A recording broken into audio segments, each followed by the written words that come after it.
Olá a todas, todes e todos. Estamos aqui em mais um Diálogos dos Patologizantes. Já é o 23º, o podcast do Despatologiza, o movimento pela despatologização da vida. Eu sou Maria Aparecida Afonso Moisés, médica formada há 52 anos na Faculdade de Medicina da USP. Fiz a residência médica em pediatria e o doutorado em medicina também na mesma Faculdade de Medicina da USP, a famosa Casa de Arnaldo. Sou livre docente em pediatria social e professora titular em pediatria pela Unicamp. Talvez vocês que já acompanham esse podcast estranhem essa minha apresentação tão longa, porque eu nunca fiz assim. Mas eu faço hoje para afirmar de onde eu falo, de onde eu estou olhando, qual é o meu campo, qual é o meu lugar de fala, como gostam de dizer. Eu falo como médica com grande experiência e reconhecimento acadêmico no cuidado de crianças e adolescentes. Crianças e adolescentes, ponto. Sujeitos completos, independentemente de gênero, de etnia, da cor de pele, da orientação sexual, da inserção social, independente de qualquer outro tipo de categorização. Crianças e adolescentes, ponto. Em sofrimento físico e ou psíquico, ou até mesmo sem sofrimentos. Crianças e adolescentes. Os médicos antigos, e eu quero dizer que aqui eu estou falando com a Maria Aparecida, eu também sou militante do Despatologiza, mas neste momento a fala é da Maria Aparecida Moisés, médica. A responsabilidade pela fala é minha, não é do Despatologiza. Estou assumindo a responsabilidade pelo que eu vou falar. Os médicos antigos descreviam a medicina como técnica e arte. Hoje, eu prefiro dizer que é uma articulação extremamente sofisticada, complexa e, por incrível que possa parecer, essencialmente simples entre ciências e arte. Enraizada, sim, em ciências, por isso eu falo em ciências, de diferentes campos: biologia, química, física, matemática, sociologia, psicologia, política, e também com campos da ética e da política, como eu já disse.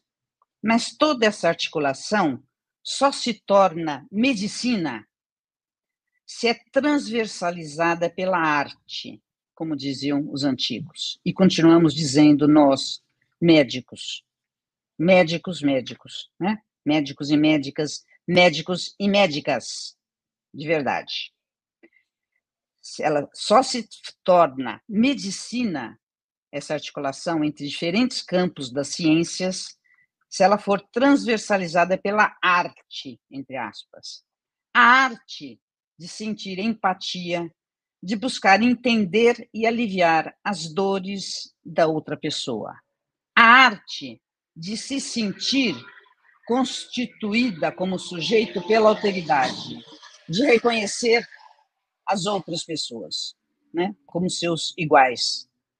A medicina se constrói na relação entre duas pessoas, sempre. Entre dois sujeitos. Não é uma relação, a relação médico-paciente não é uma relação sujeito-objeto, como muitos fazem e acreditam ser. É uma relação sujeito-sujeito.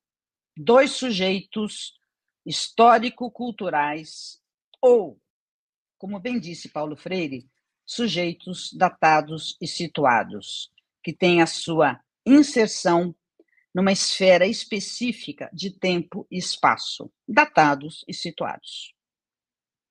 Além disso, como médica, eu aprendi com minhas professoras e professores e busco ensinar estudantes e médicos recém-formados o meu propósito ou missão, a gente até pode falar em missão, sim, que é curar sempre que possível. E a gente sabe que nem tudo tem cura. Uma grande parte dos problemas de saúde curam sozinhos, evoluem sozinhos para a cura. Uma boa parte evolui mal, com um final ruim, independente da intervenção médica. E uma parte evolui bem, dependendo da intervenção médica. Então, nem sempre a gente consegue curar, mas sempre é possível cuidar. Então, a medicina sabe que... A medicina não sabe, né? Quem sabe são os médicas e médicos. Que se a cura não é sempre possível, o cuidado é. Ele é sempre possível, ele é essencial, e sem cuidado não há medicina. Eu diria que o cuidado é essa arte de que os antigos falavam. É cuidar sempre. Cuidar significa entender, acolher, cuidar sofrimentos. Isso sempre é possível. E esse é o horizonte que médicas e médicos buscam alcançar. Pois bem, como médica, como professora titular de medicina, como a doutora Maria Aparecida Afonso Moisés, junto-me a tantos outros que repudiam e até se envergonham das posições e deliberações do Conselho Federal de Medicina e de muitos conselhos regionais de medicina. E é a esses conselhos que esse podcast se dirige, além de, óbvio, né, a toda a sociedade civil. Desculpem, nós não nos dirigimos aos conselhos, não, pois conselhos são entidades abstratas, conselhos não pensam, entidades não pensam, não escrevem textos, não deliberam, não julgam, não decidem a vida das pessoas. Quem faz isso são as pessoas que integram os conselhos, os famosos conselheiros. O Conselho Federal de Medicina, os conselheiros e conselheiras que compõem o Conselho Federal de Medicina nas últimas gestões foram capturados por médicos e médicas e médicas com concepções políticas retrógradas, anticientíficas. Basta lembrar a atuação horrível, o mínimo que a gente pode dizer, na pandemia por Covid-19, em que o Brasil, um país que tem aproximadamente, vamos arredondar, 3% da população mundial, teve 13% das mortes por Covid.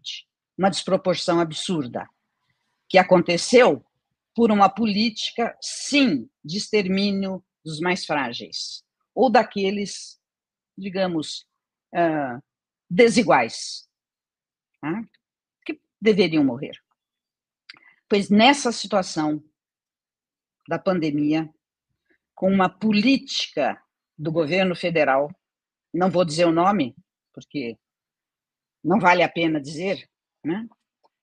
Os conselheiros dos conselhos de medicina atuaram, não foi nem omisso, foi conivente e até atuando ativamente, com posturas negacionistas, não se posicionando a favor da vacina, como a ciência médica preconiza, não se posicionando contra o uso de cloroquina, como a ciência médica dizia que era ineficaz, não se posicionando contra o uso de ivermectina, que a ciência médica diz que não só é ineficaz, mas na dose usada seria responsável por insuficiência hepática e que resultou, sim, no aumento do número de transplantes hepáticos.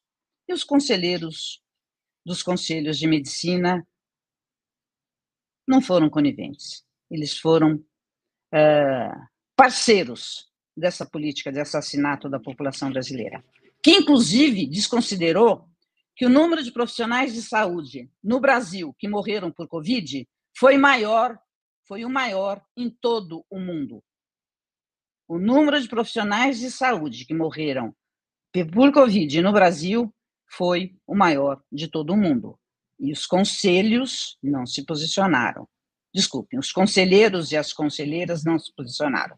Nós também não precisamos falar do retrocesso no direito ao aborto legal, Não estou nem falando do direito ao aborto. Estou falando do aborto legal. Pois bem, se não bastasse tudo isso, no dia 16 de abril de 2025, conselheiras e conselheiros do Conselho Federal de Medicina, que é composto por representantes indicados pelos Conselhos Regionais de Medicina, por isso eu estou falando de Conselho Federal de Medicina e Conselhos Regionais de Medicina do Brasil. Tá? Então, em 16 de abril de 2025, eles divulgaram, em nome do Conselho Federal de Medicina, usando o nome do Conselho Federal de Medicina, a resolução 2437/2025, que, sob uma máscara de aperfeiçoar o atendimento médico a pessoas trans, endurece, dificulta a atenção e o cuidado a pessoas com incongruência de gênero, retardando ainda mais o início de tratamentos hormonais e de cirurgias, indo contra discussão de especialistas que até discutem se isso já não é tarde demais pelo sofrimento psíquico que isso provoca. Então, esses conselheiros não tratam o físico e aumentam ainda mais o sofrimento psíquico. E fazem isso ignorando inúmeras associações de especialistas no assunto do Brasil, com grande experiência e bons resultados, que se posicionaram contra essa resolução e foram absolutamente ignoradas. Isto não é medicina, isto é negacionismo. Né? Não sabemos ainda quais foram as motivações, mas com certeza existem motivações. Nada é por acaso, nada é por inocência. E eu posso dizer que isto não é medicina. E como médica, e como muitos médicos, eu grito aqui, acordem, conselheiros. A juventude trans e travesti exige respeito e cuidados. Esse é o tema desse podcast. E é com orgulho que eu converso aqui, recebo com muito prazer e muito orgulho, 4 pessoas muito interessantes, muito importantes, militantes da causa, e que vão compartilhar conosco as suas reflexões, as suas indignações, né, e as suas percepções de como é que nós podemos atuar em conjunto. Então, conversamos aqui com Fernanda Evangelista, Bia Damasio, Helena Lopes e Jaré Aiquiri. E eu convido vocês a se apresentarem e fazerem as suas falas. Em meu nome e em nome do Despatologiza, agora sim, em nome do Despatologiza também, porque eu não queria complicar o Despatologiza, eu agradeço a gentileza e a generosidade de vocês estarem aqui conosco.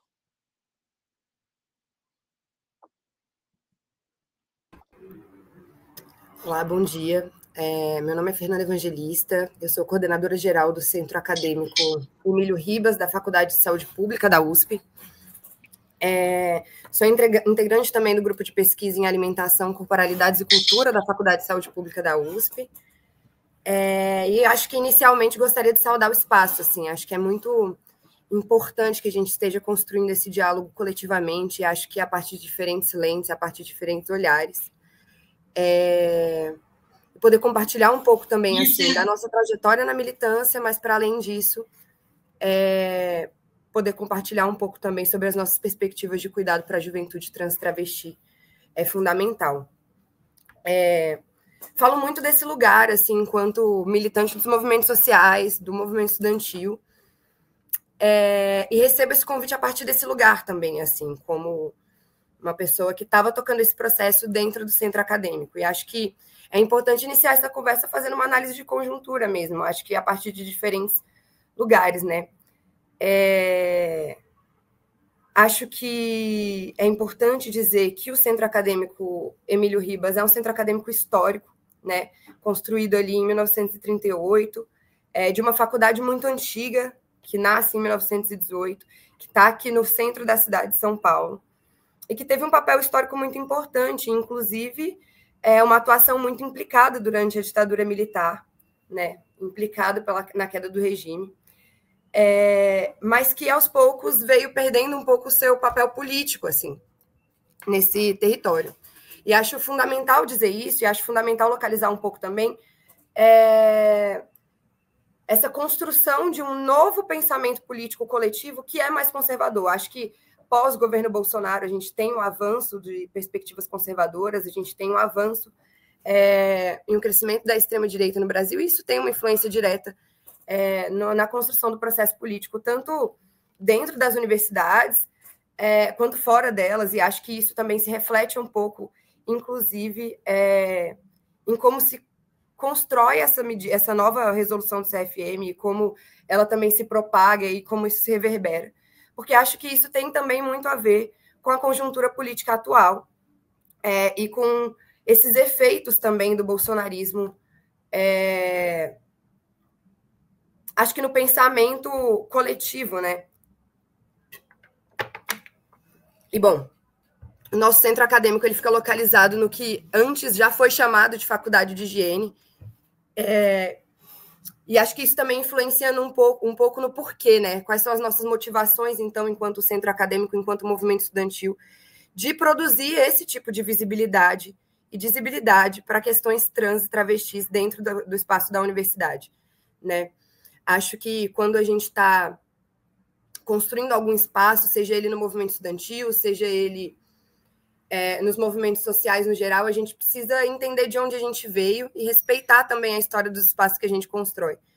E isso também tem a ver com responsabilizar esses espaços pelas práticas construídas ao longo do tempo, né? A gente tem uma faculdade que era, então, esse Instituto de Higiene, que tem um papel absolutamente fundamental na construção de uma perspectiva higienista do que é a saúde pública, e, obviamente, isso se reverbera também na construção do nosso pensamento social e, enfim, patologizante de corpos dissidentes hoje, né?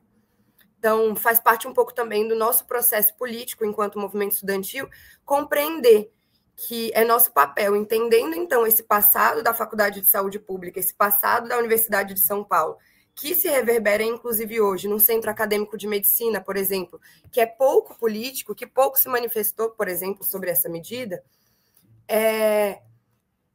Então, a gente tem uma atuação política muito mais implicada. Só para dar um panorama também geográfico de como funciona a Universidade de São Paulo, a gente tem a cidade universitária, que fica no Butantã, onde os movimentos sociais são absolutamente presentes. E a gente tem alguns campos que ficam fora da cidade universitária. E a Faculdade de Saúde Pública é um deles, que fica num espaço que a gente chama de quadrilátero da saúde, onde a gente tem a Faculdade de Enfermagem, a Faculdade de Direito, a Faculdade de Saúde Pública e a Faculdade de Medicina. Não por coincidência, cursos absolutamente conservadores em sua fundação, mas também em sua manutenção ao longo do tempo. Isso se reflete também no tipo de militância produzida nesses espaços, né? São cursos que vão estar apartados do debate político da cidade universitária, e isso vai produzir um efeito. E esse efeito é a produção de um pensamento mais conservador, menos conectado a questões sociais, menos conectado aos movimentos sociais e às pautas políticas. E isso se reflete na nossa implicação política, então, nessas questões. E aí digo isso e desenho esse panorama e explico um pouco sobre isso, para fazer um pouco essa análise de conjuntura de como se dá a nossa participação enquanto movimento estudantil quando a gente recebe e entende essa publicação. Assim. Acho que, fundamentalmente, um centro acadêmico e um movimento estudantil tem um papel importante e deve ser implicado nas pautas que surgem dentro do espaço da universidade. Então, questões de permanência, tensionamentos dentro daquele espaço. Mas acho que, para além disso, o movimento social ele tem um papel de produzir uma certa visibilidade, mesmo que isso represente não estar completamente alinhado com o corpo estudantil. E nessa cena, então, da publicação da resolução do CFM, é um pouco isso que acontece. Assim. A Faculdade de Saúde Pública hoje tem os cursos de nutrição e de saúde pública, o curso de saúde pública sendo um curso muito mais implicado em pautas sociais do que o curso de nutrição, onde essa resolução causou pouco barulho. O curso de nutrição é um curso onde essa resolução causou muito pouco barulho. Mas na saúde pública ele causa um barulho importante. E aí a gente, olhando para essa cena, a gente entende a importância também de produzir uma atuação que seja mais implicada e de ouvir um pouco. Então, acho que essa demanda que vem muito mais de fora para dentro do que de dentro para fora. Então, é por isso que o Centro Acadêmico da Faculdade de Saúde Pública decide, então, produzir algum tipo de atuação que seja mais implicada e que seja mais contundente ali nesse processo, quando a gente vê a resolução sendo publicada e quando a gente entende que vai ter, então, uma mobilização para um ato nacional. E aí esse é o momento que entra a atuação do centro acadêmico. Então, a gente compreende esse momento, a gente faz uma análise de conjuntura do que está acontecendo ali na cena e a gente vê a importância de também se implicar nesse processo. E aí acho que é importante também, conectando com o que eu estava dizendo no início, entender esse processo histórico e o papel da Faculdade de Saúde Pública na produção desse tipo de pensamento que gera, então, uma resolução como essa. Se eu tenho, portanto, uma faculdade que é construída lá em 1918 e que, desde então, é uma faculdade de higiene que produz pensamentos higienistas, que foi casa e berço, inclusive, de diversas teorias higienistas, então a gente entende que essa atuação atual implicada, ela é para além de um processo de compreensão da cena nesse momento, mas também um processo de reparação política e histórica daquilo que a gente construiu enquanto instituição. Então, a gente vem nessa cena e a gente constrói junto o ato contra a resolução do CFM, mas acho que também numa tentativa de trazer esse debate para dentro do espaço universitário e também como um problema da universidade enquanto instituição, entendendo, inclusive, que nesse momento a gente tem passado por um processo de luta pelas cotas trans dentro da universidade. Então, esse é um tema que tem transversalizado muito a nossa atuação política dentro da universidade, em especial dentro do centro acadêmico, entendendo esse papel político de produzir esse tipo de debate dentro do espaço, que é um espaço duro, que é um espaço rígido, que é um espaço que ainda é muito pautado por uma perspectiva absolutamente biologizante desses corpos. Acho que vale dizer também que tensionamentos transfóbicos acontecem o tempo inteiro dentro da nossa universidade, e que é uma questão que a gente tentado tratar dentro do espaço da universidade, mas também através de meios institucionais, através, inclusive, de resgates históricos de como as coisas se dão na faculdade, entendendo que é urgente a gente pensar a realidade de pessoas trans, não só dentro da universidade, mas também fora dela, contra esse projeto de morte, que é o projeto político do CFM, que é o projeto político do governador, que é o projeto político do município, entendendo, então, que essas instituições, inclusive que são históricas nesse processo de conhecimento, tem um papel histórico, então, portanto, de se responsabilizar e produzir esse debate a partir de uma perspectiva que seja mais coletivizante e que se proponha, inclusive, a pensar um projeto de felicidade em detrimento desse projeto de morte, que é o projeto de governo que a gente tem vigente nesse momento. Acho que, para um primeiro momento, assim, era o que eu tinha para compartilhar.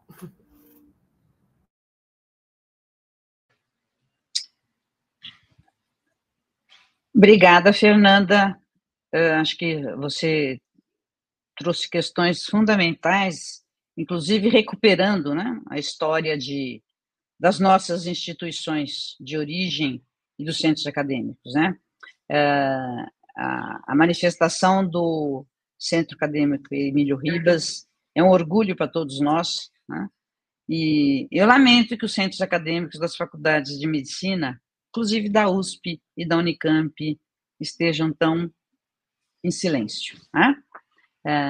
A omissão sempre é uma forma de conivência, né? Não existe neutralidade. Ou a gente é a favor, ou a gente é contra. Tá? Então, que pena, né? 2 centros acadêmicos com um histórico tão grande de lutas. Bia, Agradeço por você estar aqui e a fala é toda sua. Obrigada, bom dia. Meu nome é Beatriz, mas pode me chamar de Bia. Agradeço o convite, o espaço de partilha aqui também, de partilhar também com pessoas incríveis. E acho que muito do que vem da fala de Fê me coloca a pensar e me motiva a refletir muito sobre pensar nessa primeira fala a partir do pensamento hegemônico, né, da política de saúde no âmbito geral, né, pensando nesse modelo biomédico que tem norteado, né, predominantemente as decisões e as práticas. E aí falo isso nesse lugar de uma pessoa não binária, sanitarista e que também está no mestrado de saúde pública né, nessa faculdade.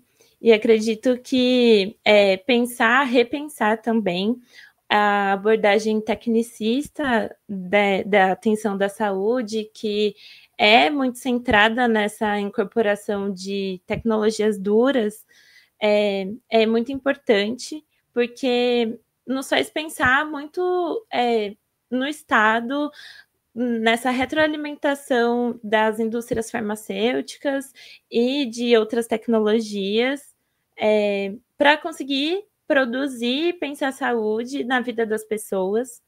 E numa ideia, né, muito do que foi dito aqui, numa ideia de cura que se realiza por essa mesma via, né?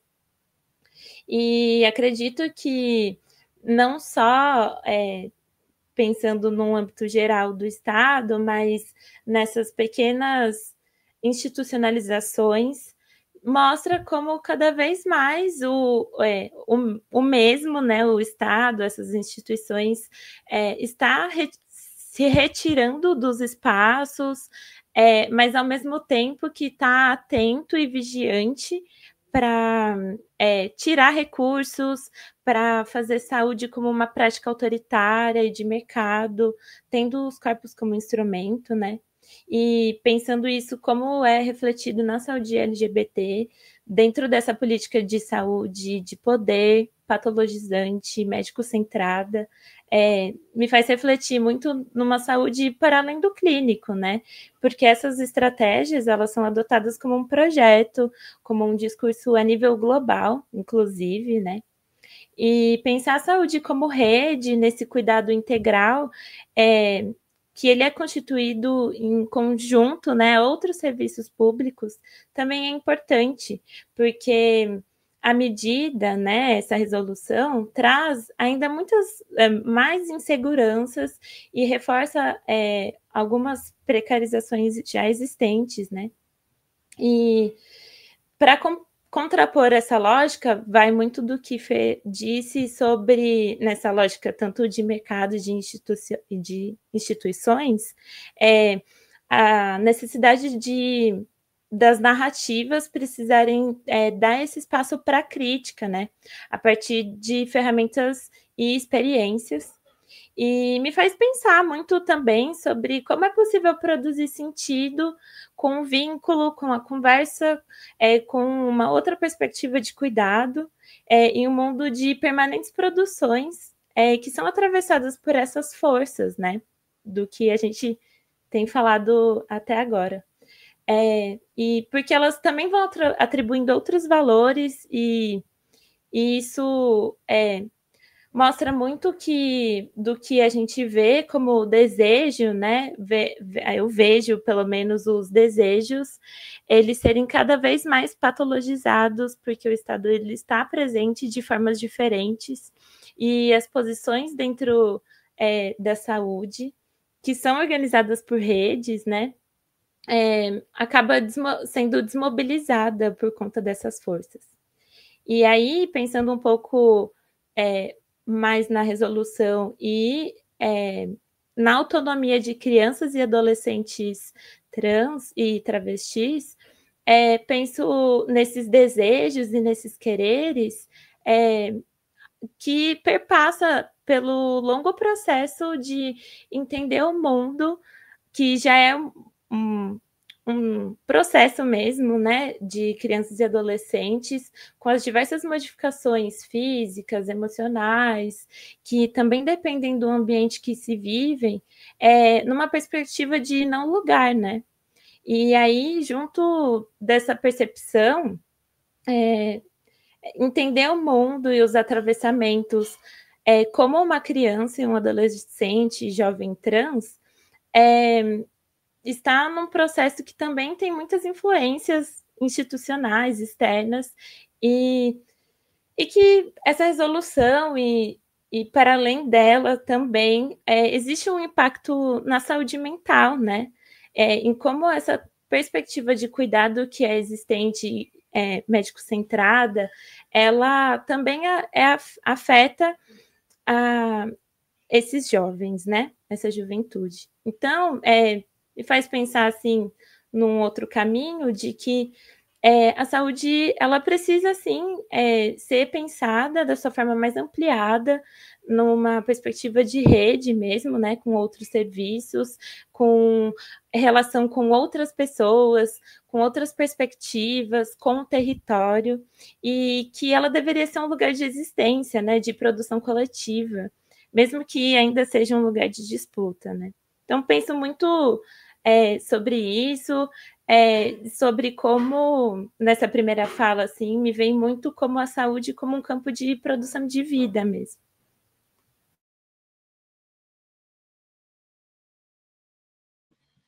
Obrigada, Bia. Acho que você traz questões bastante importantes para nós pensarmos e nos juntarmos, né? Acho que o fundamental agora é que é uma luta conjunta, não apenas da juventude trans e travesti, mas de toda a sociedade, né? Ou nos juntamos todos nessa luta, ou seremos todos arrasados por esse tipo de resoluções, decretos, leis, portarias, né, que simplesmente desconsideram o valor da vida de todas as pessoas. Obrigada, muito obrigada por você estar aqui conosco. Eu vou pedir para o Jaré se apresentar e falar. Oi, queria primeiro agradecer esse espaço de troca, muito feliz de estar aqui. Meu nome é Jaré Quiri, sou um jovem amazonense, acho que começa assim porque para mim é importante marcar territorialização também. Sou um jovem indígena de 2 povos, Roraima e Pinagé, biólogo de formação, transmasculino, atualmente sou um dos diretores de uma organização de jovens chamada Engajamundo, onde eu trabalho com incidência política e construção de políticas públicas para as juventudes brasileiras, e também sou coordenador do coletivo de indígenas LGBT do Amazonas, o Miriamaçã. E aí eu acho que eu queria começar falando sobre como essa resolução ela é só um reflexo de um ataque coordenado e muito bem direcionado que a gente tem visto a nível internacional aos direitos da população trans e travesti, né? No fim, eu acho que essa resolução ela não passa de um grande jogo político, assim como já foi citado, né, em relação à pandemia, ao que a gente teve na época da Covid, que foi um grande jogo político. O que está acontecendo agora é literalmente isso, né? Reflexo de um jogo político e de um ataque internacional que se reflete também no Brasil.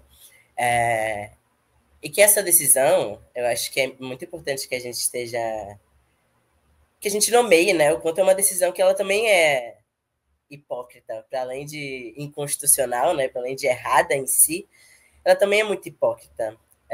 Uma coisa que eu estava conversando com Bia... Obrigada, Jaré, por chamar de hipócrita. Obrigada. Eu acho importante. É porque é isso, né, quando a gente olha para nossa legislação, a gente tem que crianças de 14 anos conseguem consentir uma relação sexual, por exemplo. Tipo, e um adulto, aos 18, não consegue decidir, não tem a capacidade de decidir se vai ou não fazer uma cirurgia de resignação sexual, sabe? E eu acho muito importante que a gente entenda o quanto é isso, né? Uma decisão que é hipócrita, é um jogo político, ela não tem base. Acho que a gente ouve muito essa justificativa do CFM de porque a gente não tem estudos sobre os efeitos colaterais da hormonização, e, enfim, todas as desculpas que vêm atreladas a essa resolução. Mas o fato é, a população trans e travesti não vai parar de se hormonizar por causa dessa resolução, não vai parar de ir atrás das cirurgias por causa dessa resolução, como nunca aconteceu. Quando a gente olha para a história do movimento LGBTQIA+, e principalmente a história política da população trans e travesti, que eu acho importante também deixar muito bem demarcado, né, que teve um papel fundamental das travestis, principalmente, mas também dos trans masculinos e pessoas não binárias nessa construção política, nós sempre encontramos as nossas formas, seja por vias legais ou não, infelizmente, de alcançar o nosso bem-estar, né, nosso bem-viver, a nossa própria autonomia em relação ao nosso corpo. Isso não vai mudar, né? A gente vai continuar indo atrás de se harmonizar, de fazer nossas cirurgias, só que, infelizmente, sem ter o apoio, vou dizer assim, estatal que a gente precisaria, né? Sem ter, de fato, políticas públicas que nos deem assistência, que olhem para as nossas questões com o cuidado que isso merece. E... muitas coisas, assim, Bia falou bastante assim, sobre a questão da patologização, né, dos nossos corpos, e como essa decisão é também um reflexo disso, né, uma patologização que é histórica e que também, para mim, pelo menos, dialoga muito com a questão da tutela do Estado, né? Nós, dentro do movimento indígena, a gente fala bastante sobre como o Estado nos tutelou durante muitos anos, muitos e muitos anos, séculos de tutela, e aí tutela no sentido de... o Estado sempre nos considerou incapazes de responder pela nossa própria autonomia, né? De tomar as nossas próprias decisões. E é exatamente o que acontece agora em relação à população trans e travesti, né? Nos consideram incapazes de sermos autônomos sobre os nossos próprios corpos e nossas próprias decisões. Então, a gente não pode decidir se quer ou não hormonizar, quando e como quer ou não hormonizar, ou, enfim, quando a gente sente que está na hora de fazer uma cirurgia, né? Acho que isso bate diretamente com os nossos direitos nesse lugar, no lugar da retirada da autonomia. Acho que tem muitas pessoas que, quando observam essa discussão de fora, acho que elas não entendem o impacto que isso tem para a nossa população, né? Porque muitas pessoas enxergam tanto a questão da hormonização quanto a questão das cirurgias como um mero... sei lá, uma vontade estética, né? Tipo, estou a fim de parecer uma outra coisa. Mas eu acho muito importante que a gente entenda que isso não é uma questão estética, né? É realmente uma questão de saúde pública. Isso bate diretamente com toda a nossa percepção sobre bem viver. Toda a nossa, enfim, autoestima, percepção de si. É isso, né? Eu acho que é uma coisa que vai para muito além, muito, muito além de qualquer ideia superficial sobre estética. E é por isso que a gente precisa ter muito cuidado quando a gente mexe em políticas públicas, ou então em resoluções, seja o que for, que batam diretamente com os nossos direitos, né? Porque não é uma coisa simples. Eu acho que não sei se houve, né? Se existe essa consciência dentro das pessoas que tomam essas cadeiras dentro do CFM, por exemplo, ou se não, mas uma coisa que eu acho que é óbvia para a nossa população é o quanto de números de suicídio, por exemplo, aumentariam de forma alarmante com um tipo de decisão como essa. Porque, como eu disse, isso mexe diretamente em toda a nossa perspectiva de bem viver, nosso bem-estar mesmo, individual e coletivo enquanto população, né? A gente sabe, a gente tem muitos dados de anos e anos e anos que mostram como a população trans, e aí especificamente falando sobre suicídio, muito mais as transmasculinidades e pessoas não binárias, estão tendo números cada vez mais altos, né? Índices cada vez mais altos de suicídio. E isso é um reflexo da falta de políticas públicas que têm suporte e assistência para a nossa população. Assim como a gente tem cada vez índices maiores, né, de homicídio em relação a mulheres trans e travestis. Isso também é reflexo da falta de políticas públicas. E aí eu trago isso, acho que encaminhando também para finalizar de alguma forma, eu trago isso para a gente entender que uma resolução como essa ela não vai resolver nada. Se a gente não tem estudos que falam sobre os efeitos colaterais, se a gente não sabe o quanto isso pode impactar ou não o corpo desses jovens, dessas crianças, enfim, se a gente não tem certeza disso, o que a gente precisa não é de uma resolução que tire os nossos direitos. O que a gente precisa é criação e fortalecimento de políticas públicas e incentivo e financiamento para pesquisa. A gente tem jovens LGBTQIA+, jovens trans e travestis em praticamente todas, praticamente não, se não todas as universidades do Brasil, que são pesquisadores e que precisam de incentivo para desenvolver suas pesquisas. E essa é a resposta para esse problema, e não a retirada dos nossos direitos, de alguma forma, né? E aí eu acho que uma coisa muito importante que Bia trouxe é sobre aonde entram as crianças também dentro dessa conversa, né? Porque eu acho que a gente, e aí me envolvo junto, né? Acho que a gente que já saiu dessa etapa, né? Nós jovens e jovens adultos, a gente tende a centralizar esse debate muito na maioridade, né? Ai, como assim uma pessoa de 18 anos não pode decidir sobre o seu próprio corpo? Mas eu acho muito importante que a gente também olhe para a autonomia das crianças e dos adolescentes, né? E não a autonomia de, ai meu Deus, a criança faz o que ela quer, decide o que ela quer, ninguém precisa entender. Não, né? Não nesse lugar. Mas a autonomia de se saber quem é, de se descobrir quem é e de também ter os seus direitos garantidos, né? A gente tem, por exemplo, o ECA. Esse tipo de decisão bate diretamente em muitas das coisas que estão prescritas dentro do ECA. Então, como que a gente, enquanto sociedade, né, enquanto coletivo, consegue olhar tanto para os direitos das crianças e dos adolescentes em relação a uma resolução como essa, mas também para toda a população trans e travesti e se mobilizar coletivamente e socialmente em relação a isso, né? Eu acho que uma coisa que é importante para todo mundo estar muito ciente, né? Que essa não é uma discussão que ela precisa ser só nossa, da comunidade trans ou da comunidade LGBTQIA+, como um todo. A gente tem, historicamente, muitos exemplos do poder da mobilização social na luta por direitos, né? Na luta por conquista dos direitos. A gente tem, enfim, muitos reflexos disso dentro do movimento negro, dentro do movimento indígena, dentro do próprio movimento LGBTQIA+, onde muitos e praticamente todos os nossos direitos foram conquistados através de sangue, suor e muita luta, através de mobilização social e de engajamento coletivo.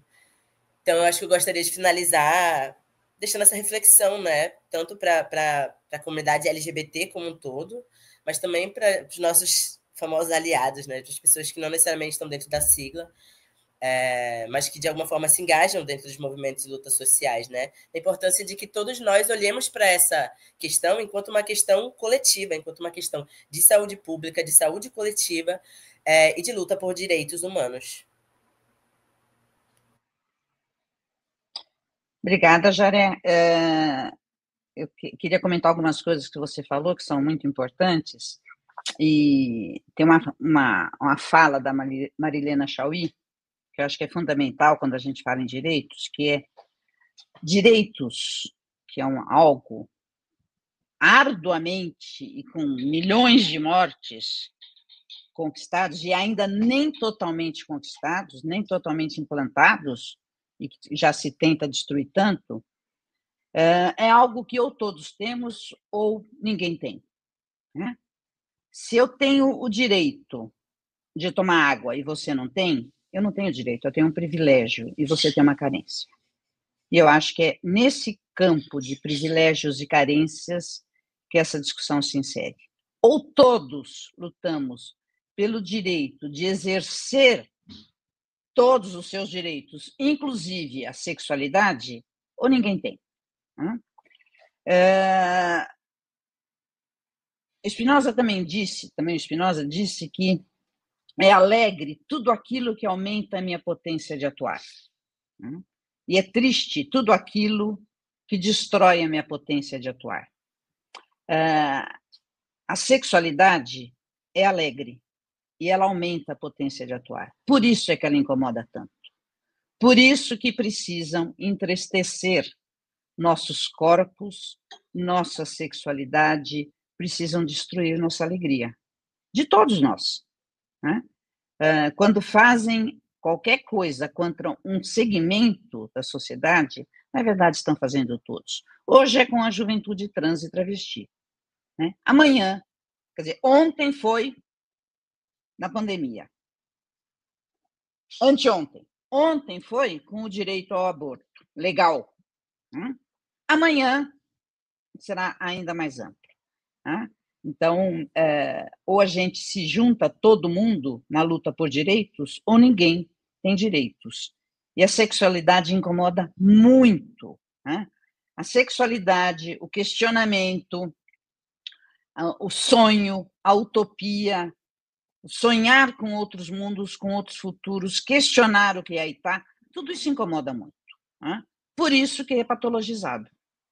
Por isso que os corpos são patologizados, as mentes são patologizadas, a sexualidade é patologizada, porque elas incomodam muito. Você falou uma questão de faltar estudos, Jare, mas tem uma nota, que é quase uma nota de repúdio, né?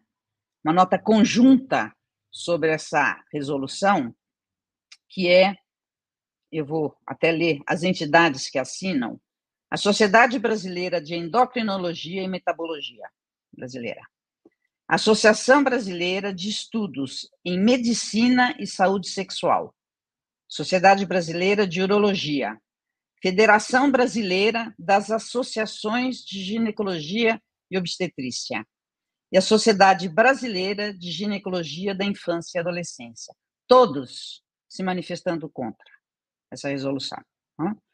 E dizendo, inclusive, dando os dados da experiência brasileira, que tem critérios bastante precisos e que são seguidos, e com pesquisas que são feitas mostrando os excelentes resultados.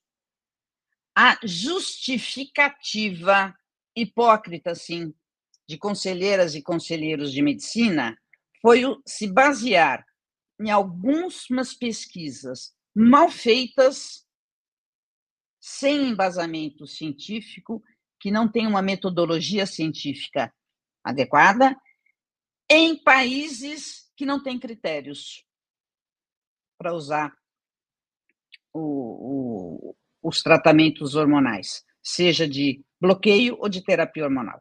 E aí usam para dizer, olha, não funciona e o resultado é ruim. Isso sim é hipócrita, isso sim é negacionista. Mas ainda bem que a Terra é plana, mas capota, né? E essa resolução vai ser derrubada sim. Uma questão importante também, Jaré, que você colocou e muita gente coloca, vai continuar sim.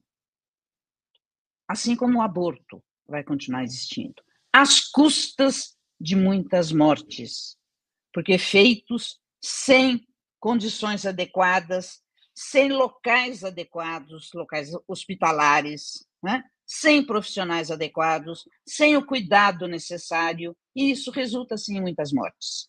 Mas são vidas menores, né? E vidas menores, não diria vidas desiguais, né? Para esse tipo de pessoas que desumaniza os outros, não percebem que os não humanos são eles, né? Eles sim são não humanos, ao achar que os desiguais e os diferentes são não humanos. Os que fazem esses julgamentos e ajudam a destruir as vidas, esses sim são não humanos, né? Eles passam, a gente fica, né? Às custas de muitas vidas, muito sofrimento físico e muito sofrimento psíquico. E é por isso que a gente se levanta contra tudo isso, é contra isso que o Despatologiza também se posiciona. Né? Mais uma vez, eu agradeço a disponibilidade e a generosidade de vocês estarem aqui conosco, e eu convido a Helena para falar conosco agora. Helena, obrigada. Obrigada por sua participação aqui conosco. Eu que agradeço. Acho que vou começar só com uma audiodescrição. Eu sou uma pessoa branca, tenho os cabelos longos, estão colocados na frente da minha roupa. Eu estou com um suéter azul, estou sentada na minha varanda em cima de uma rede verde. Primeiro eu vou me apresentar um pouco, dizer de onde eu venho, para daí a gente conseguir concluir algumas reflexões com essas falas incríveis que a gente teve aqui. Eu sou travesti, me formei em medicina na Universidade Federal de Minas Gerais e atualmente sou residente do primeiro ano do programa de residência de Medicina de Família e Comunidade na Unicamp, no Departamento de Saúde Coletiva. Então, falar um pouquinho, acho que de conjuntura, né? A gente entender que essa medida do Conselho Federal de Medicina, ela não é uma medida isolada, ela é uma medida articulada. Vários exemplos vieram aqui já, né, da atuação desse conselho, dos conselheiros presentes, né, no conselho, durante a pandemia, em relação ao direito ao aborto legal. A gente tem hoje médicas e médicos sendo processados por praticarem aborto legal no Brasil. A gente tem pessoas de diversos grupos sociais marginalizados, historicamente vulnerabilizados, sofrendo com as intervenções de uma ciência que sempre se colocou numa posição de dizer a verdade sobre outros corpos, de dizer a verdade sobre grupos historicamente vulnerabilizados, né?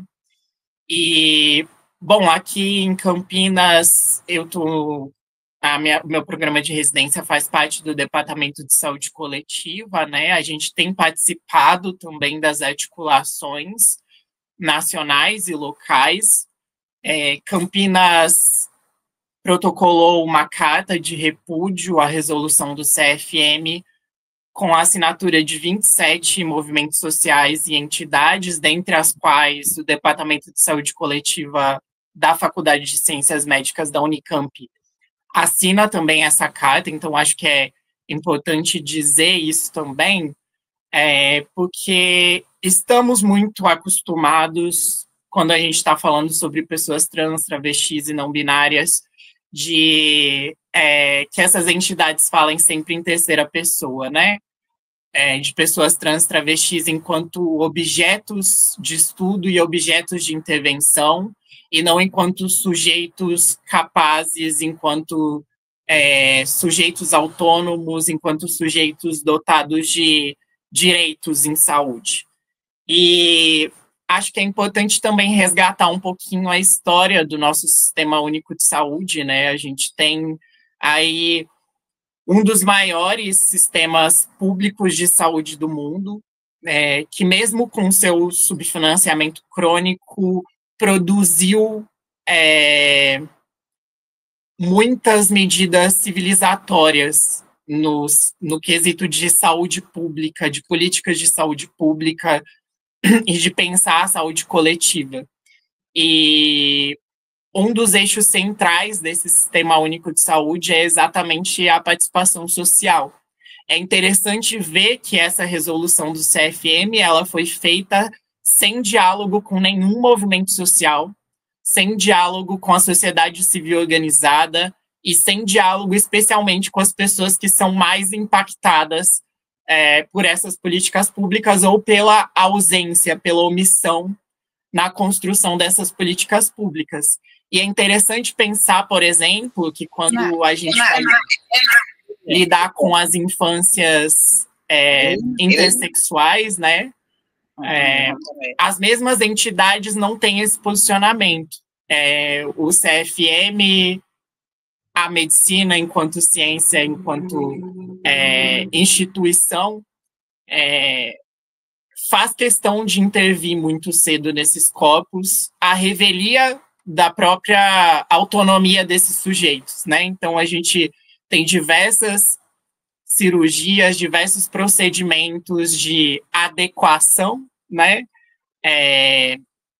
De órgãos sexuais, de sistemas reprodutivos que acontecem muito cedo na infância, sem nenhum tipo de crítica sobre como essas intervenções podem ser violentas, mas quando se trata de adolescentes, de crianças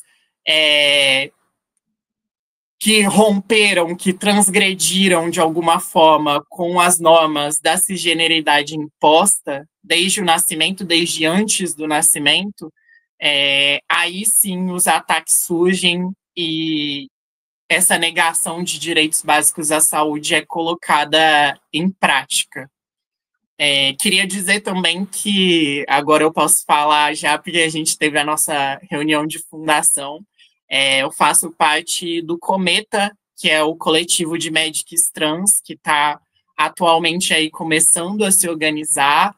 Então, a gente também fala desse lugar de pessoas médicas, estudantes de medicina, que são pessoas trans travestis e que estão em um espaço em que todos os dias, né, as portas nos são negadas, em que as paredes nos falam que esse não é o nosso lugar.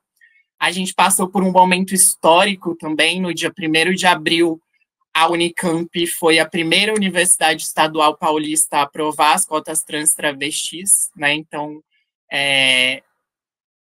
ganhos e perdas se colocando aí. Eu acho que é importante dizer, a partir dessa articulação dos movimentos sociais, que nós não aceitaremos as migalhas que estão sendo oferecidas para a gente.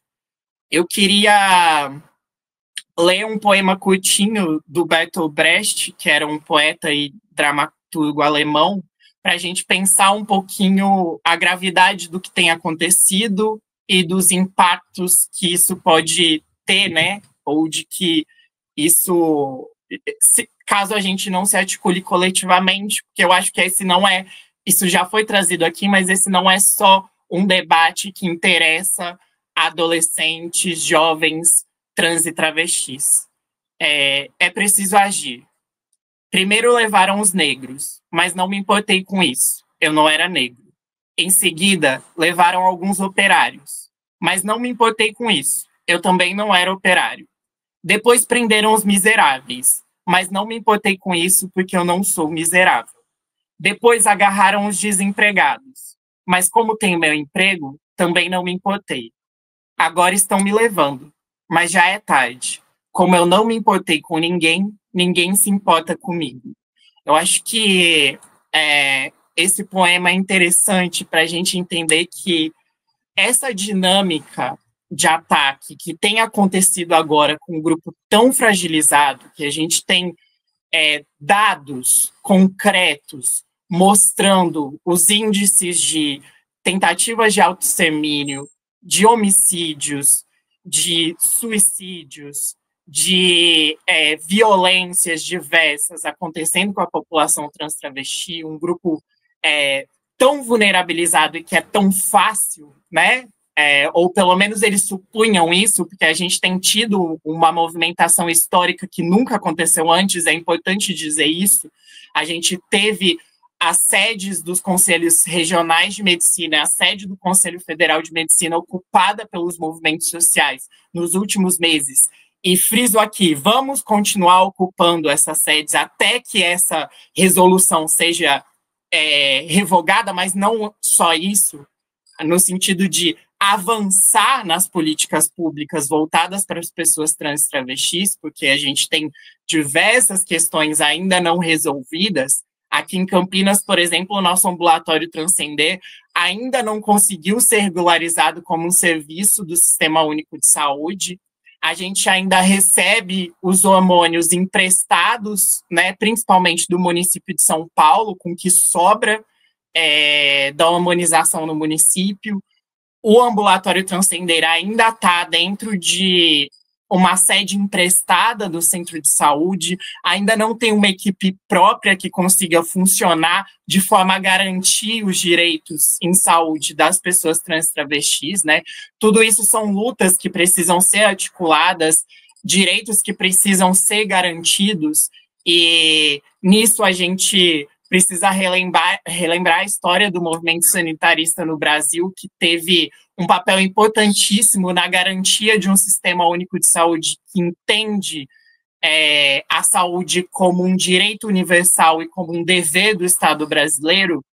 E eu acho que, eu acho não, né? Isso é um fato. Essa resolução do CFM faz, né, na prática, ela restringe direitos, ela retira de pessoas trans travestis a oportunidade de ter a sua saúde entendida de um ponto de vista integral, de um ponto de vista não patologizante, de um ponto de vista na garantia do acesso a diversas tecnologias que estão disponíveis no Sistema Único de Saúde, mas que a cisgeneridade no seu pacto tem uma grande resistência em acolher.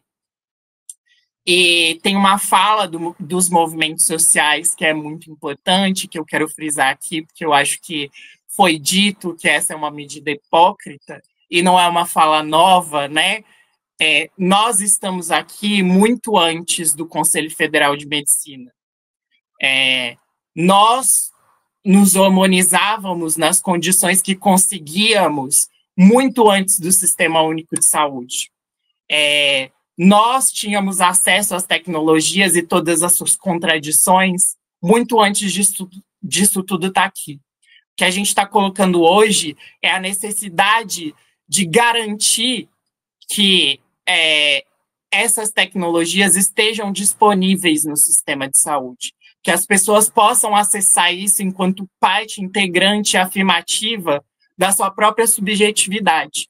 Então, não é exagero dizer o que o movimento de pessoas trans travestis diz já há muito tempo, né? CFM você faz mal, você mata mais que silicone industrial.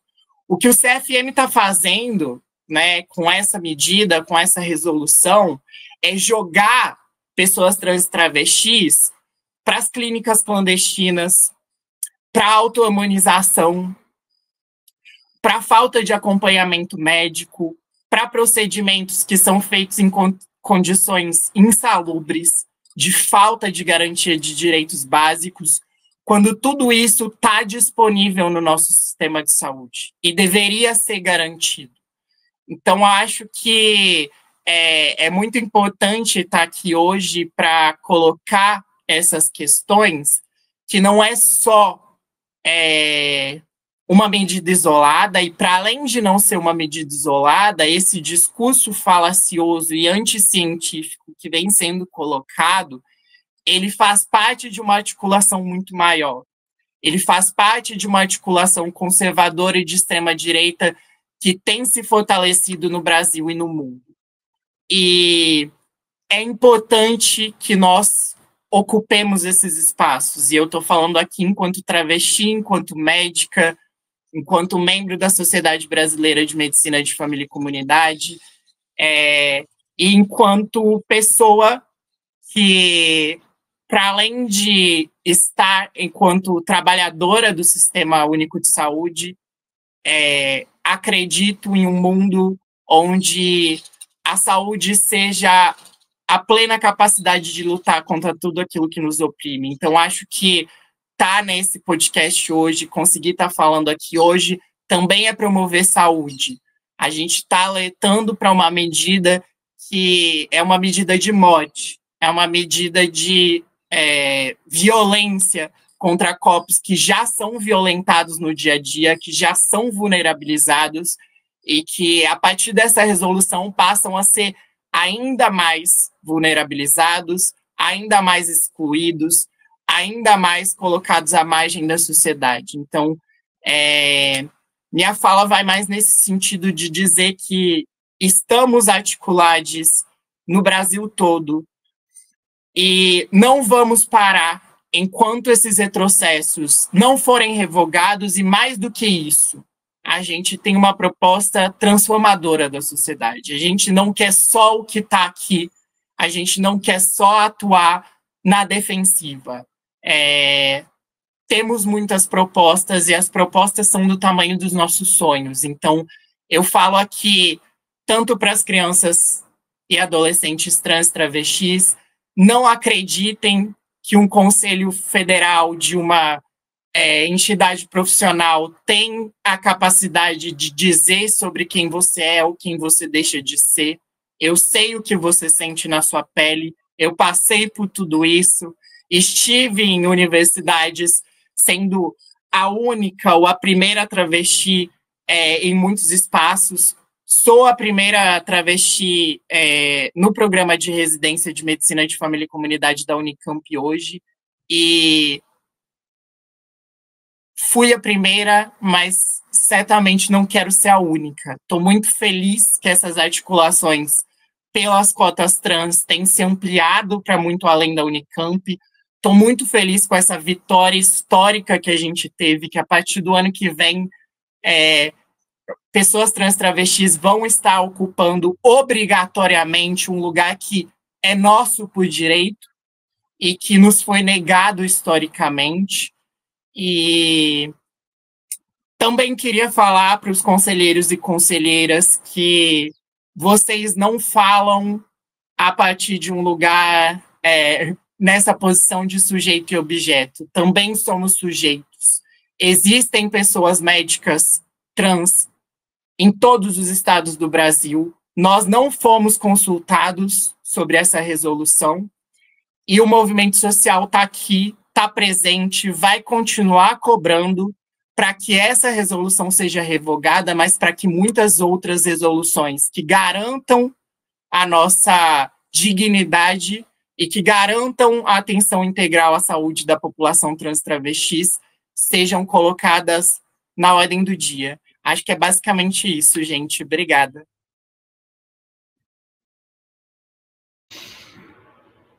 Gente, meus amores, eu não tenho palavras.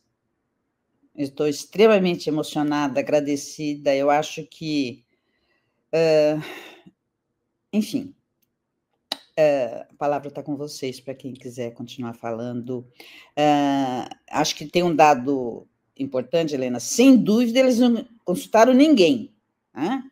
Mas eles não consultaram e não ouvem nem mesmo as entidades científicas.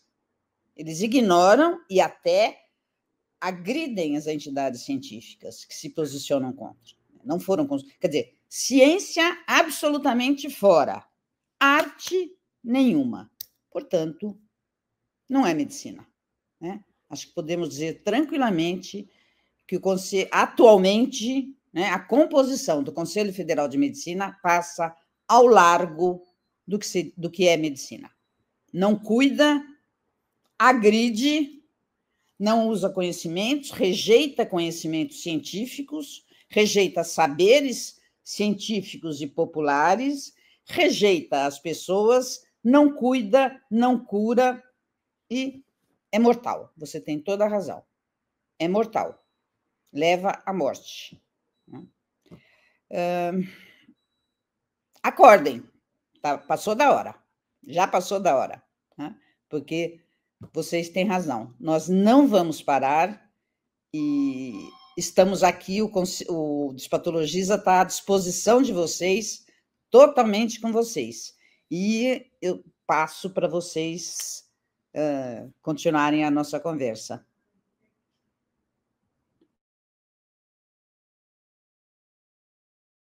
Para quem quiser falar, se vocês quiserem falar algo mais, conversarem mais, ou se vocês quiserem só encerrarem.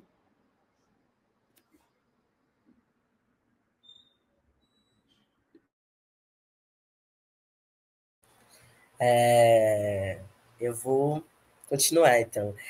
Teve uma coisa que a Helena trouxe que eu acho que é muito importante e interessante quando a gente para pensar nisso, né?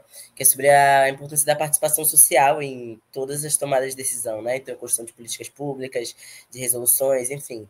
Como que a gente não pode permitir, enquanto sociedade civil mesmo, enquanto movimento social, que essas políticas e resoluções sejam criadas sem que a gente esteja ativamente participando desse processo, né? Desde o processo de construção, de desenho da resolução, da política pública, enfim. Que é isso, se a gente não se fizer presentes, né? Se a gente não estiver dentro... A política é pública, não é privada, né, Jaré? Exatamente, perfeito. Perfeito, é isso. Deus me livre que ela fosse privada. Mas que se a gente não estiver dentro desses espaços de tomada de decisão, nossos direitos eles vão continuar sendo, eu ia dizer secundarizados, mas nem isso, né? Eles vão continuar sendo inexistentes, né? Não sendo colocados à mesa, não sendo discutidos, e não sendo discutidos a partir das nossas próprias percepções. Enfim, acho que esse diálogo, essa decisão deixa minha cabeça assim com muitas coisas, porque para mim é mais uma grande prova, né? Mais uma grande exemplo de como esse tipo de tomada de decisão, ele, no final, é só eugenista, negacionista e genocida, assim, não tem outro nome para dizer o que ele é. Da mesma forma que durante muito tempo a gente teve, até hoje, né, muitas políticas públicas, a maior parte das políticas públicas, na verdade, que não são construídas pelos próprios beneficiários dessas políticas públicas, né, sem a participação dessas pessoas, essa resolução é uma dessas coisas, e que essa resolução não visa nada além, enfim, de aumentar ainda mais o número de mortes da nossa população. Então, enfim, é uma decisão genocida mesmo. Eu acho importante que a gente use esse tipo de palavra, né? Faça essa disputa de narrativa mesmo sobre o que ela é. Não tenha medo de nomear o que ela é. Porque acho que enquanto a gente não nomeia, enquanto a gente finge que é só uma resolução, assim, não vai impactar em nada, a gente deixa isso passar, assim, por debaixo dos panos, né? Eu acho que é isso que a gente precisa, enquanto sociedade civil, não deixar mais acontecer, conseguir nomear o quanto isso impacta nossas vidas e destrói mesmo a nossa população. Acho que, assim, também mobilizado um pouco pela fala de Jaré, assim, fico pensando em como o que está em disputa também é um projeto de organização de vida, assim, o que está em disputa não é só especificamente uma medida, enfim, é um projeto de vida que pensa a partir da morte de corpos que eles não querem que existam mesmo, assim, acho que isso até se relaciona um pouco com o que Jaré tinha dito em sua fala primeiro, assim, acho que essa não produção de estudo sobre os efeitos da humanização também faz parte desse projeto, né? Acho que a medida também tem efeito, assim, para mim, que estou, de certa forma, a minha pesquisa é com ênfase em saúde e população LGBT, e eu vejo o impacto que essa medida teve, inclusive, nos processos de pesquisas que já estavam ocorrendo, e em como vai ser um processo ainda mais dificultado. Então, se a questão é a produção de dados sobre os efeitos, então, do uso da terapia hormonal, então, por que se ter uma medida que vai impactar diretamente na possibilidade de produção desse conhecimento? Né? Então, acho que é isso, o que está em disputa é, para além de a possibilidade da existência, mas eu acho que também a possibilidade de organizar o mundo e a vida de um jeito diferente, de um jeito que faça sentido e que esteja pautado no projeto político de felicidade e não num projeto político de morte para esses corpos que estão ali localizados nessa margem, criada, inclusive, por um projeto político colonial. Assim. Então, acho que isso também tem um efeito em como a gente enxerga e configura a vida. Assim. E, portanto, como a gente projeta e configura o nosso conhecimento científico. Né? Uma coisa que eu estava pensando também é sobre como a resolução constrói toda uma narrativa, né? Naquelas páginas de justificativa, constrói toda essa narrativa de uma medicina baseada em evidências, mas uma medicina baseada nas evidências que ela se propõe a considerar evidências, assim. Então, o conhecimento vivo, o conhecimento produzido em ato, o conhecimento produzido dentro do território, ele não é categorizado como evidência para fins de produção dessa medida. E isso também tem essa raiz nesse projeto colonial de construção de conhecimento absolutamente positivista, né? Baseado, então, exclusivamente nesse modo de pensar moderno que diferencia o que é humano, o que é não humano, e que simplesmente não abre brecha nem espaço para a gente pensar também possibilidades outras, tanto de produção de conhecimento, como também de possibilidade de vida, assim. E eu acho que, assim, quem dera fosse positivista, eu acho que ainda seria um pouco menos pior, porque a gente está falando de uma... acho que até o positivismo tentou criticar esse obscurantismo do Conselho Federal de Medicina. Porque, assim, quais evidências são essas? Não existem evidências. Mesmo a gente pensando dentro de uma lógica da ciência tradicional, que a gente precisa criticar, sim, né, essa produção de conhecimento que ignora especificidades, que parte de uma lógica colonial, nem essas evidências estão sendo utilizadas. Porque quando a gente passou pela pandemia de Covid, da Covid, por exemplo, o CFM foi a primeira entidade, enquanto a gente tinha médicos sendo presos, tendo seus registros cassados em diversos países, por estarem prescrevendo coquetéis, ou ivermectina, ou cloroquina, para uma doença que não existia nenhum tipo de evidência, né, que aquilo funcionasse, e não só depois mostrou para a gente o quão danoso foi isso tudo. Realmente a gente teve um aumento dos transplantes hepáticos, a gente teve cardiotoxicidade associada aos índices altíssimos de cloroquina que as pessoas estavam usando, a gente teve pessoas com lúpus eritematoso sistêmico piorando muito suas condições de saúde, porque o medicamento estava em falta nas farmácias. E a gente teve o Conselho Federal de Medicina indo a público justificar a autonomia médica das pessoas que estavam fazendo aquelas prescrições, partindo de um pressuposto de que elas teriam direito de prescrever por serem médicos habilitados no país. E aí esse mesmo tipo de posicionamento não acontece com profissionais que estão atuando com pessoas trans e travestis, e mais do que isso, acontece uma perseguição. Eu tenho colegas que estão trabalhando em serviços que atuam com jovens e adolescentes trans travestis que não sabem como vão continuar fazendo esse acompanhamento. Tem continuado feito com os pacientes que já faziam esse tipo de acompanhamento, mas não conseguem iniciar novos acompanhamentos por conta da resolução do CFM.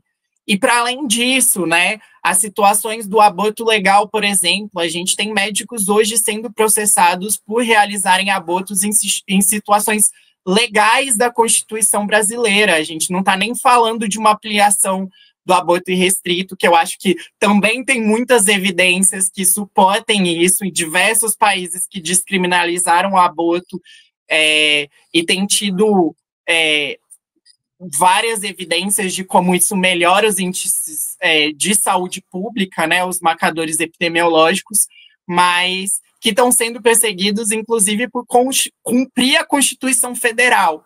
Agora, quando é um médico que se nega a fazer um aborto legal nas situações, a gente sempre tem aquele discurso do CFM da autonomia médica, de que pode ser feita objeção de consciência e etc, etc. Então, quem esse conselho está protegendo dentro disso tudo também, e quais dados estão sendo utilizados para isso, né?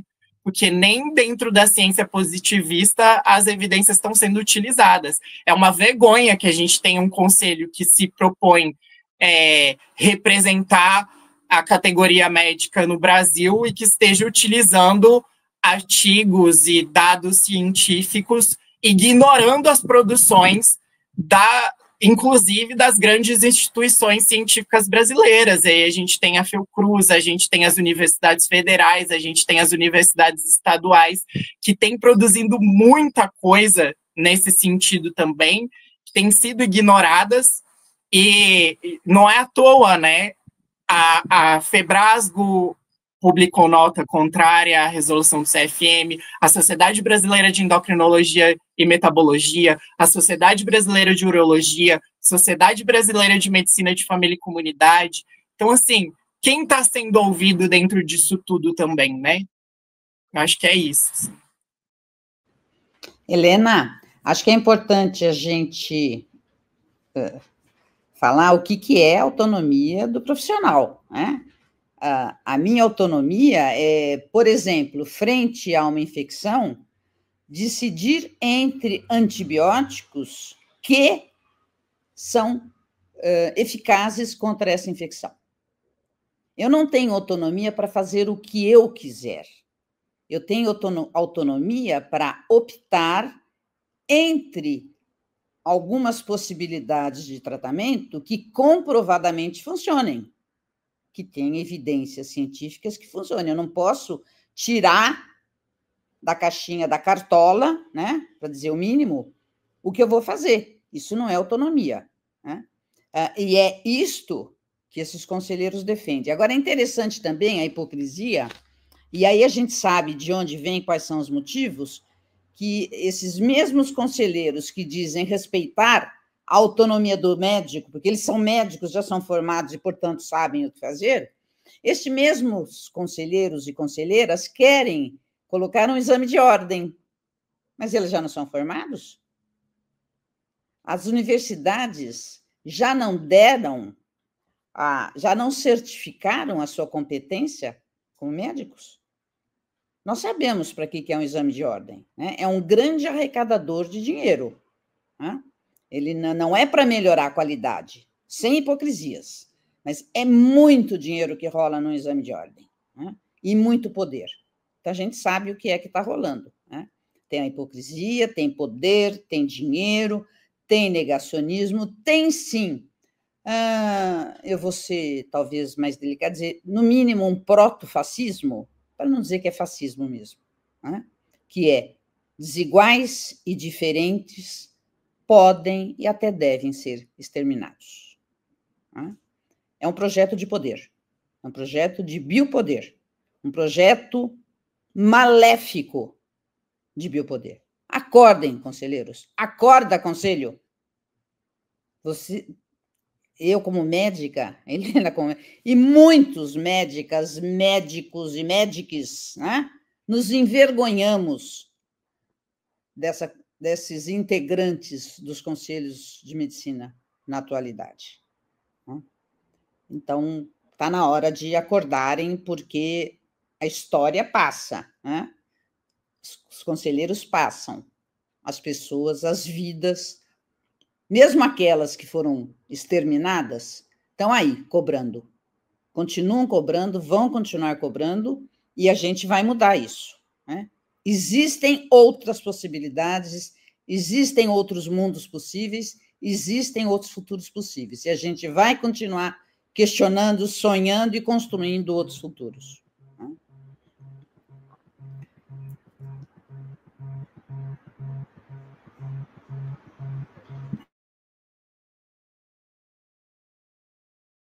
Quem mais quer falar?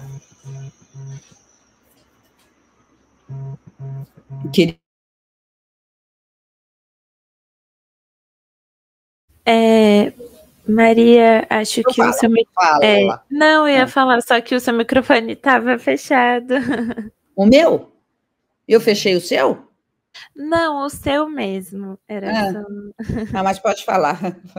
Na verdade, acho que não sei se eu teria algo para falar, porque acho que tudo muito que foi trazido aqui tem um pouco, né, do que a gente falou no começo, sobre essa primeira fala, né, desse espaço, assim, muito em relação à disputa mesmo, né, e do que a gente tem pensado, assim, do que...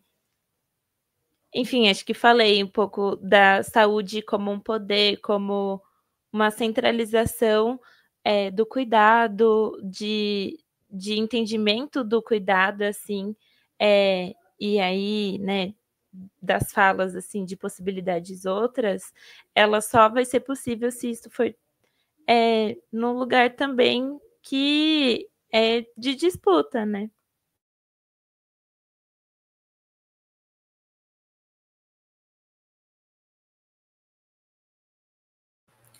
Eu também me sinto muito contemplado pelas falas assim, de todo mundo. De verdade, acho que o diálogo ele foi para um caminho muito interessante, assim. E aí eu acho que só para finalizar, enfim, falar sobre a importância que os conselhos têm, né? Mas como eles não são voz única e maior, assim, como eles nunca vão ser voz única e maior, né? Que quanto o CFM ou qualquer outro conselho ou qualquer outro órgão governamental, seja o que for, continuar tendo decisões racistas, transfóbicas, genocidas, a gente vai continuar se posicionando contra, né?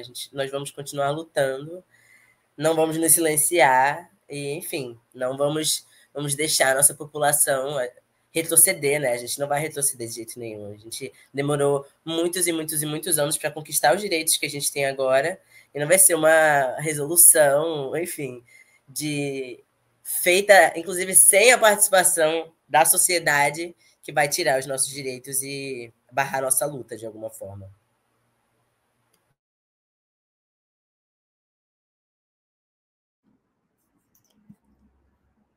Queridos...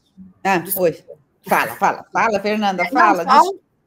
Só pensando também, né, assim, acho que de coisas que me vêm na mente também a partir da conversa, eu acho que também colocar, isso, localizar um pouco também a importância da gente não só produzir esse tipo de visibilidade e produzir esse tipo de diálogo, mas acho que também de implicar as pessoas ao nosso redor, né? Acho que é importante, principalmente enquanto uma pessoa cis, acho que fala um pouco desse lugar também, assim, de ter uma atuação implicada, mas também de produzir esse tipo de implicação nos espaços que a gente ocupa, entendendo também que acho que faz parte e é fundamental que a gente comece a pensar a cisgeneridade como um problema da cisgeneridade e como uma pauta a ser tratada pela cisgeneridade enquanto, inclusive, um dos pilares constitutivos de como a gente se organiza, assim. Acho que enquanto a gente não começar a produzir também um certo tipo de problematização a partir da norma e não a partir daquilo que é colocado como diferente, a gente não vai conseguir avançar nesse debate, assim, no sentido de uma implicação que seja de fato coletiva e que de fato seja robusta nesse sentido de uma ampliação, de um projeto de ampliação de direitos mesmo.